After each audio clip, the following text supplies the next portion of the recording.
ஓம் சைராம், ஜெய் சைராம். என் அன்பின் பிரியமே, எங்கள் வீட்டில் உங்கள் கேள்வி ஸ்ரீ சாய்பாபாவின் விடை என்ற புத்தகம் ஒன்று இருந்தது. சாய்நாத மகாராஜின் விடைகள் எங்கள் இல்லத்தில் இருந்தன. நானும் எனது குடும்பத்தினரும் சிக்கலான பிரச்சனைகள் உள்ள நேரங்களில் இவற்றிலிருந்து வழிகாட்டுதலை பெற்றதுண்டு. இந்த விடைகளில் எனக்கு வலுவான நம்பிக்கை உண்டு. இது ஒருபொழுதும் தவறாகாது என்று நான் உணர்கிறேன்.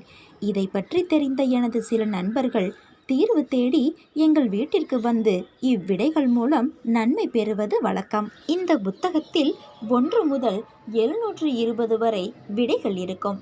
நம் மனதில் ஏதேனும் கேள்வி இருந்தால் அந்த கேள்வியை மனதில் நினைத்து கொண்டு கண்களை மூடி 1 முதல் 720க்குள் ஏதேனும் ஒரு எண்ணை நினைத்து கொண்டு கண்களை மூடி இந்த புத்தகத்தை திறந்து நாம் கை வைத்தால் நம் கேள்விகளுக்கு நாம் சாயப்பா பதில்